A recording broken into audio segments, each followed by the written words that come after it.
All right, everyone, welcome back into another Fantasy Golf video. Going to be getting into a quick recap of the PGA Championship from round one. Then we're going to be breaking down the round two showdown picks, as well as the best bets for both PrizePicks and Underdog, but also going to be covering some head-to-head bets and some three-ball bets. A lot to get into. Let's go ahead and touch on it.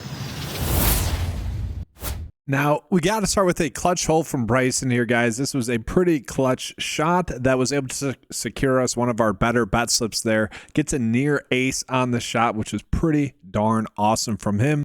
Which, yeah, nearly puts it in the hole there. This actually set us up to cash this bet slip that I gave you guys on betr there as well. And then on PrizePicks as well, gave you guys that Harry Hall over 3 birdies or better prop bet, the one that I really liked. And then obviously told you guys to get on Alex Norton and Ryan Fox for made cut bets. Those are both sitting pretty as well. Again, I made it clear. It sucks that I don't have the made cut or holes played prop bets for me where I live. Obviously, different places had different sites, or sorry, different places had different props available on their sites. So it is what it is. But overall, a pretty good day in that segment. Now that was the good. Let's go ahead and get into the bad. The bad was simply that a lot of the studs, a lot of the kind of, I would say, easier clicks are all chalking a lot right now. Now we got to remember that it is going to be T70 and ties in terms of players that are making the cut. So Corey Connors is a player I'm pretty heavy on. You know, does need to improve slightly, but we'll call out some of his prop bets later on in this video. It is calling out that he probably will make the cut, and the rest of the day is kind of calling that out as well. Justin Thomas at 73 as well, so looking like he's going to make the cut. The highest owner player on the site, though, Rory, is +3 right now, so that's a concern as to whether or not he can end up making the cut. I do think we're going to expect him to play well, but the biggest difference between like Rory and some of the other players that struggled is Rory just played poorly. Like, he was driving the ball terribly. It's like it kind of reminded me of when Bryson was talking crap about Augusta, calling it, I think it was like a truly a par 67 or something like that. Rory basically saying, oh, it's a driver heavy course, and he drove it terribly. Whereas if we look at like Scotty and also like someone like Xander as well, we had this strange thing happen throughout the day where a lot of golfers were complaining about mud balls. You see this directly with the shot from Xander.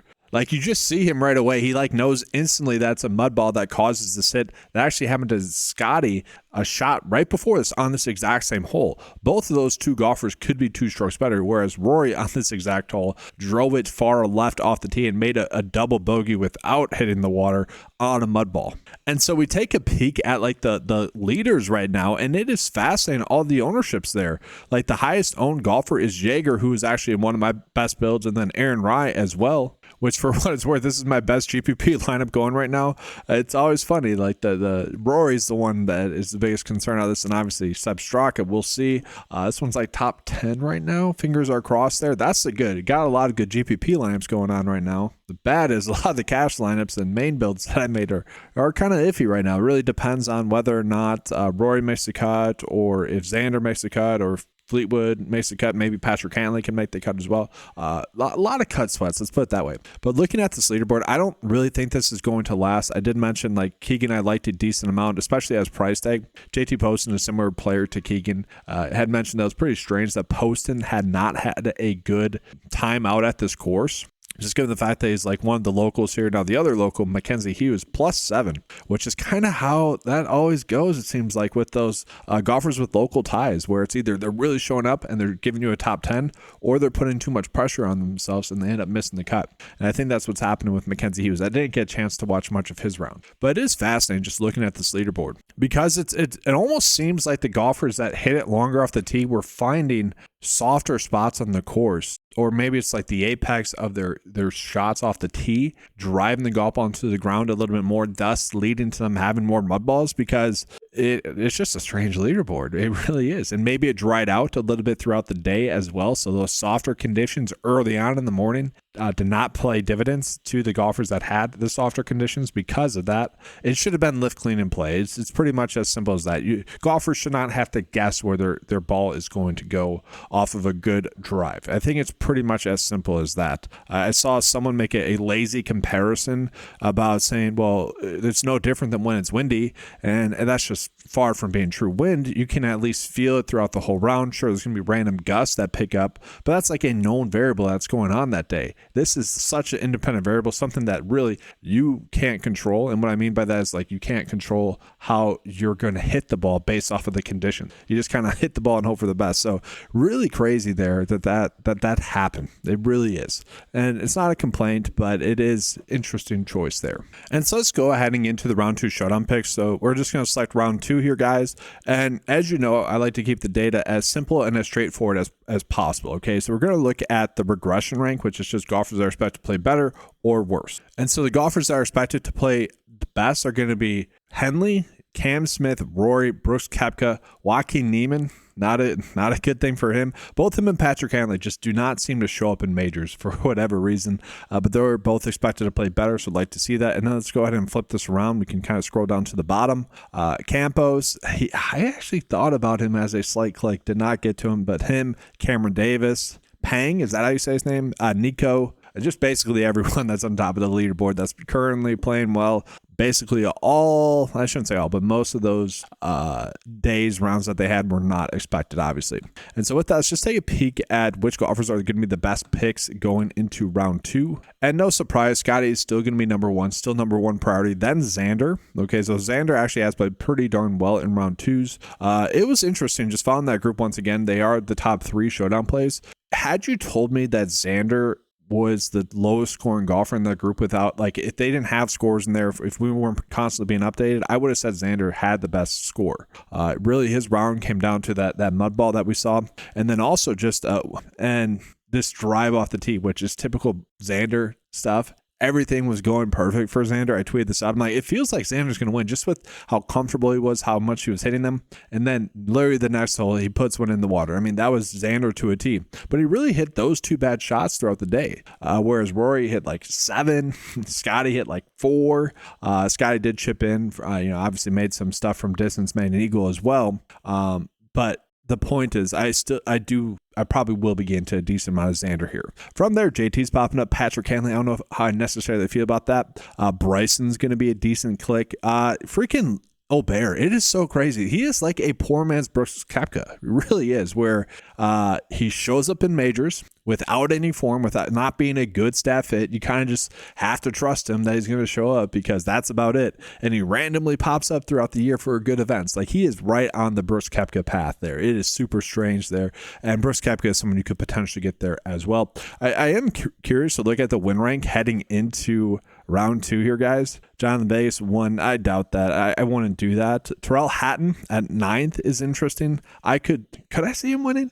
I don't know. The interesting thing is, like, no one is too far ahead or too far behind in terms of golfers that can win. Like, I think almost like Rory on up is like live in terms of players that could potentially win, just because of the players that are on top of the leaderboard. I'd probably pick Hatton here as the only live outright bet I could get to. But let's go ahead and take a peek at the 9-5 PGA DFS lineup builder. And so here we go, guys. We do have the board pulled up. Let's just take a quick peek at the best values. Taylor Pendrith, I don't know if I necessarily love that. He is popping up as the best value. Then Terrell Hatton, I'd be fine with that. Adam Scott, JJ Spawn, Aaron Rai, Wyndham Clark, Cameron Young. Interesting there. But let's just go ahead and do a general run here. Okay, so I did bump up Xander because I do think I want to get to him, and then just bumped up Scotty a little bit just to kind of tell the data. I do want to be on Scotty. What we're going to do here is we're going to do 3 unique players. We're going to do 30% max exposure. And because we are seeing some randomness, I'm going to do about 5% randomness. And we are going to do gradual randomness as well. That will bring up the floor of golfers. So kind of spread out the ownership a little bit more as well. So you're just going to get more players into the player pool.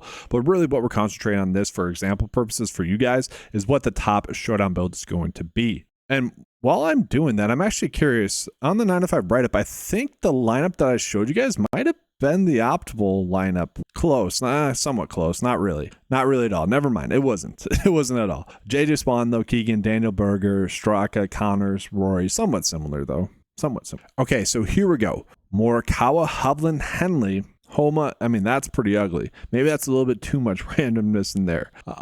Interesting though, for sure. I don't know if I necessarily love that. Let's see. We'll take the randomness off. I don't know if we need to do that. It'll just generate again. Not terrible, but that's a little bit too crazy. A little bit better. Okay, so a little bit better here. Xander, Morikawa, Hatton, Henley, Willie Z. I don't know about that. And then Wyndham Clark. All decent, though. I'm fine with this exposure. If you guys want to add in randomness, you can certainly do that. Okay, guys, we are going to go ahead and get into the round 2 prop bets. And I do think it's worth calling out that on betr as well, they are giving a free Caitlin Clark free square on the Saturday slate. Okay, so as we're going through this, if any of the PGA prop bets are popping up that you like, you guys can use this. Okay, again, a link to join is in the description below. Make sure to use that link. That is an easy way to support the channel. That does kick back money my way. That's a simple and easy way to support the channel. Again, that's how I'm able to keep the membership costs down to $10 a month for you guys. Obviously, I could charge more. I saw a freaking Twitter post saying that someone is paying like thousands of dollars a month. I'm like, dude, what are you doing? You can literally just pay $10 a month and get the same stuff. It was frustrating there. But yeah, take advantage of that promo code, guys. Again, $10 a month, and you guys can use the Caitlin Clark free square on betr. And they do currently have some lines going there as well for PGA. So we're going to go through the PrizePicks and Underdog prop bets, but a lot of the times it's the exact same board, honestly, as PrizePicks. So if any of those PrizePicks prop bets pop up that you like, you guys can target that there and betr as well. And just as an FYI, guys, as well, we do have the WNBA prop bets cheat sheet on right now. All the top prop bets will be available on the regular cheat sheet as well. But let's just go ahead and take a peek at the top prop bets. And let's go ahead and start off with the top prop bets on Underdog. Okay, so we're starting out with Underdog, and let's just jump into the Underdog slide so none of you guys get confused. And so, yeah, the best prop bet that's popping up on the board for round 2 is going to be the same prop bet from round 1. That's the best one. The one that I didn't really like, but that's the data, right? So Rory under 4.5 birdies or better. And we also have Scotty under 4.5 birdies or better. The interesting thing is, take away the mud balls. Okay, I do think that the course played the easiest it will conditions wise. Again, take out the mud balls because obviously that did create randomness. Okay, take that out. And I think it was the easiest that the course will play all week. I think we're going to see it get firmer and faster. Balls are going to start to run off. There's a lot of balls that people were complaining about some of Rory's shots, some of Brooks' shots where the thick rough caused the ball to stay up. But I also think that's just due to the softer conditions. Those are some shots that those maybe don't stay up as the week progresses. So yeah, I could be on board with some under bets there. I think we'd be fine with that. But after that, guys, the board does get tighter. Maybe Terrell Hatton for under 12.5 greens and regulations is a prop bet that you guys could get to. Not terrible, but not necessarily a prop bet that we need to go with. Could run out a 3-set bet though with those 3 guys there for Underdog. And there is a 50% profit boost here for the PGA Championship as well for round 2. So if you guys are interested in that, make sure to use the 9to5 promo code here, guys. 9to5 will give you guys, I believe it is still this promo code. If not, it's going to be the best offer that's currently available for them. But I still believe it's the 50% deposit match up to $2,000. So take advantage of that. Again, if you guys have never used it before, 50% profit boost is pretty awesome. So you could run out this 3-slip bet I'm about to show you guys as a flex bet. And if 2 out of the 3 hit, you're obviously seeing pretty darn good. Now, I will say for this specific bet, I'm not sure I would necessarily do that because the payout gets so reduced because we are doing 2 alike prop bets together. That becomes a little bit too risky at that point. So probably don't do that. Maybe pair one of them up with Terrell Hatton, or we can wait until we get some more prop bets maybe tomorrow as well. If we're getting any prop line differences, you do get some live prop line differences between PrizePicks and Underdog, and that becomes a very easy way to attack because of those prop line differences. And for what's worth, we aren't getting any prop line differences, so we're just going to take a peek at the edge now for PrizePicks. Eric Cole to get to 3 birdies or better is a decent prop bet for you guys. Ricky Fowler to get to 3 birdies or better as well is a decent one. I think those would be the routes I would rather go. And I don't know if I necessarily love Xander to get under 4 birdies or better. Again, he's someone that typically does well in round 2. Now, the bet with all 3 of these on the top end is basically them to not get to 5 birdies, right? And so if you do Xander with that, it's not terrible, but there's still a chance for that to be a push, which is essentially what the data is telling us is going to happen. And so yeah, nothing too crazy. We do have those 3 prop bets. They're popping up on PrizePicks. I'm okay with them, but again, don't necessarily need to go out of my way to target them. So don't necessarily want to give a bet of the day for PrizePicks. I think it's a little bit better there on Underdog, but not bad. Just a lot of the prop bets are going to be these birdie or better bets, and they're okay. They're okay. And so now let's go ahead and get into some 3-ball bets, and we're getting some okay spots. The issue with the 3-ball bets that we're getting is the groupings are kind of bad, and so the payouts are not that good. So in round 1, we did end up going 3 for 5, which we'll take. That's fine. That's kind of, honestly, that's for 3-ball bets, that's really good. But for in general, going 3 for 5, like bet slips, head-to-head bets, I'm happy to do that. That's a good rate. That's a sustainable rate as well. I kind of hate the roller coasters. I mentioned at the start of the year, we had 2 straight weeks of just like missing one bet and just really good. And we had like a 2-week stretch in there, whereas the opposite of that, don't like that. I like what we've been able to do lately, which is like the steadiness that we have seen lately. And so let's talk about some of the bets that I like here. And really what I want to take a peek at is we're going to do something. We're going to just look at like some of these bets, like Kurt Kitayama to win his group. The odds are 2.17 to 1, so not terrible there. I'm fine with that. Another one that I want to call, I don't know if I necessarily need to get to Jonathan Vegas winning his group, just because he is coming in off of that very good round. Like, he is due to regress. That's not shocking, or that wouldn't be shocking to see happening. But again, it's not a terrible bet there. I think I could see that one as well. Padraig Harrington, so this is kind of an ugly one, decent bet there, but we are getting plenty like Robert McIntyre, Siwoo Kim. These are all plus edge bets as well. So in comparison to the odds, they all rank out better than some of the odds that we're getting. And that's going to be the case with some of these ones a little bit lower on. They still all have a 40% likelihood or better to hit. So it's probably going to end up being a heavier day for me, 3-ball betting wise, and just hoping that it does end up working out, just because we are getting a lot of plus edge bets and bets that are paying out well, as opposed to like Alex Noren on the top end, Brian Fox, Keith Mitchell, where yeah, they're probably going to win, but the payouts are so much more reduced that we don't need to do that. So